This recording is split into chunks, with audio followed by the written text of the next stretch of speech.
if your relationship was really that bad, why do you miss them so much? Why do you miss those great times? I mean, you replay them. Those beautiful, sweet moments, the great sex, the falling asleep in your arms afterwards, the I love yous, amazing dates and days spent together. And it's because of those moments you ask yourself, was I the problem? Was I too much? Was I too clingy or needy? If I'd been more patient, would things be different? Today, I want to talk about how those great moments with a toxic partner, like someone with narcissistic traits, with borderline personality disorder, avoidant attachment, or even someone with full blown narcissistic personality disorder, those great times with toxic partners like that can leave you stuck in something that's hurting you. I have my share of those great moments. So, what am I talking about here? The cognitive dissonance. Two opposing beliefs in your head about a person who is amazing, sweet. You had great moments together, a beautiful connection.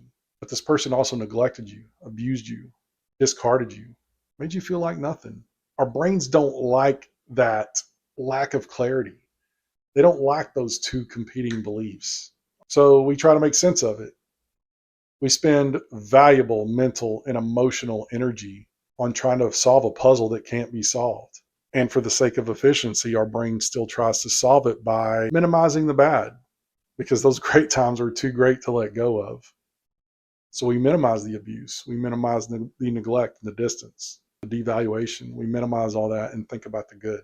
I mean, I've got plenty of that in my situation where, I mean, hearing that she could only be with me if she's high. I mean, that was one of the cruelest things anyone's ever said to me. Yet I chose to still try to hang on to all those beautiful moments, thinking that at some point I could get them back. And I'll tell you this right now. If you are with a toxic partner, such as someone that has BPD, NPD, or just narcissistic traits or avoidant attachment, you will never get that back. You will never get those first few months back. Once they get their hooks in you, that's it. The devaluation starts. So yeah, those first few months, they're great. They're telling you that one of the luckiest breaks of their life is to have you love them. They're telling you how amazing you are, how hot you are, what a great fucking catch you are. Telling you all these amazing things. And some people call it love bombing. I really like the word idealization more. Idealizing. I think that's more appropriate in most cases. But they do. They put you on this pedestal. And you never feel more seen, heard, or felt deeply than you do with this person. A connection like this has never existed for you. And you're all in on them. And you let them know it. Hey, I love you. From the bottom of my heart, I love you. I'm all in. I will never let you down and I will never abandon you.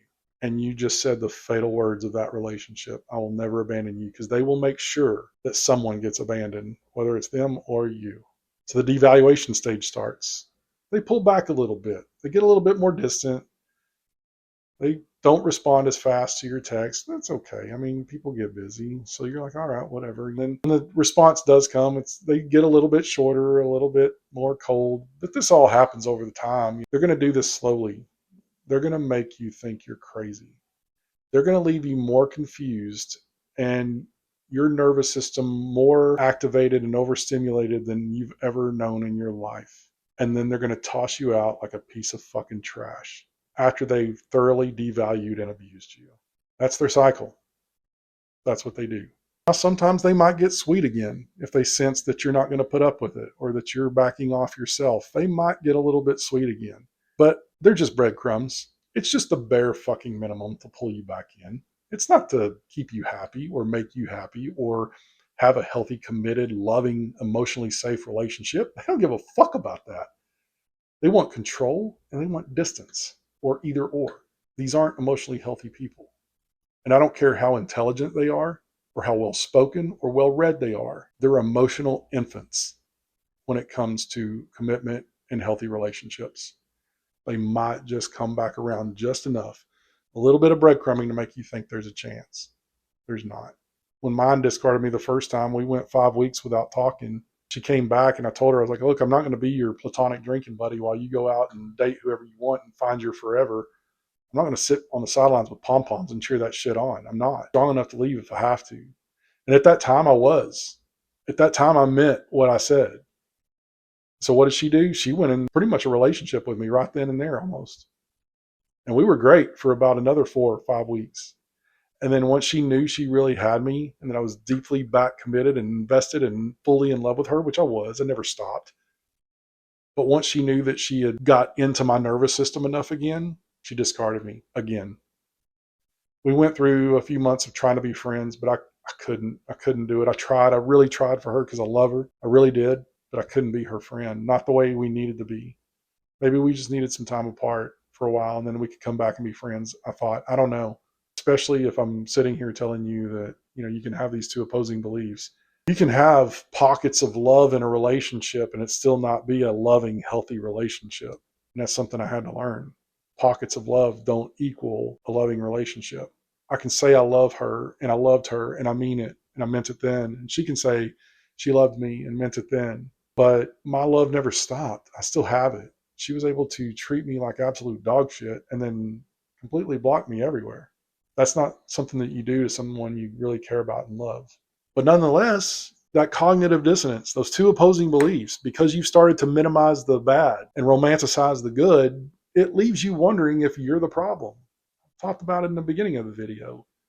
Was it me? Was I just too needy or clingy? Was I too anxious? Was I too intense? Which is what I got told. The shit that you start to realize when you come out of this fog is incredible. And for your sake, I hope you come out of it soon.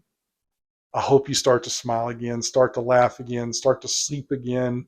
I'm going to pray over that for you because when I started to finally heal, I can see her for who she really is. I can see me for who I am. I can finally start to individuate and get myself back. And I want that for you. So don't gaslight yourself into thinking you were the problem and that all those beautiful memories were because they were so great and you were so damaged and that's why you are where you are. Do not do that to yourself. Name the cycle clearly. They neglected you. Well, they idealized you first. Then they started to neglect you. They created more distance. They started to abuse you mentally, emotionally, verbally, some people physically, and then they tossed you out. They discarded you like trash. Name it for what it is. So how do you start to correct this? There's a few things you can do. The first thing, and some of these things as I start to share with you in this video and in others, I really didn't think there was any value to a lot of these in the beginning because I was so deep in it. And I want to tell you that if you keep putting in the reps and you start to see your own value and look at yourself like you love yourself, hold yourself, hold your chest, hold your stomach, breathe into it, feel those feelings and feel what they're trying to tell you. Love yourself and tell yourself it's going to be okay. If you want to cry, cry. If you want to laugh, laugh. Whatever you do, honor your emotions, honor your feelings, and love yourself. So get two things on paper, two columns. To the left, you want all the great memories, everything, like just as many as you can list. You want those, like list them all. On the right, all the bad moments that you can think of. That way you have these two things side by side and you know that both were real. Both were real. So you really did love this person. Even if there was a trauma bond, I still think there's love or there can be. I don't think everyone that's in a trauma bond can be in love. But I do think that you can be both. I was both. I definitely had a trauma bond that was not love, but I also had a deep connection that is love. Because I feel like mostly I've healed from that trauma bond, but there's a deep, sweet sincerity somewhere in there that I still feel for this person. And it's okay. I'm okay with that. I don't feel unhealthy from it. I don't feel damaged from it like I did the trauma bond. So you can hold both. But you need to see those both together so that you know both were real and that one doesn't negate the other. Along with those specific moments, name the patterns. Think about all the times that you had these great moments and then right after that they went distant, that left you anxious and chasing and wondering because when you try to get a secure, calm question across, you got a shit answer or no answer. They wanted you to be confused and anxious so that they could leave, so that they could discard you. They know the fucking game. They know the cycle. You don't. Because you try to repair, you try to heal, you try to love them through their pain and love them through their hard times. You were the healthy partner. You were the love story in this. They weren't. They did the shit to you that they did because they knew that it would lead to the ultimate end they were looking for. They wanted you confused and anxious so that it would cause you to act out of character. Once you acted out of character, then they fucking lay the bullshit on you. That's how they do it. Name the pattern, name the cycle, okay? Not just the moments, but the overall pattern of this connection. So now that you've seen how things come together in a relationship like this, how the cycle works, how the trauma bond works, of that intermittent reinforcement you get from them, the push pull. Once you learn how all that starts to happen, you're like, okay, I get it. Now consciously I know that I wasn't the problem. Consciously I know that it wasn't about my worth, but it's still hard to not feel that way. So you have to really start to put it all together, and that's where we get, put those events, put those moments down on paper. Name the pattern, name the cycle, write that down too. Talk about the overall mood of the relationship, when things changed, how things changed, what happened during this time period. When she first started to push pull on me after she knew she had me and she started to pull back, I started to get chronic pain. Not from an injury, just out of fucking nowhere, chronic pain in it. It's pretty debilitating at times. Name those things. Or how I noticed that after she blocked me, a significant amount of that pain went away. And that anytime I feel activated or triggered or I ruminate about her, that pain comes back. But when I think about her sweetly or fondly and let go, pain goes away or significantly reduces. Things are going to happen in your body. You're going to feel things in your body if you haven't already, and you need to listen to your body. So we've put things on paper. We've made the two columns of the great moments and the bad moments.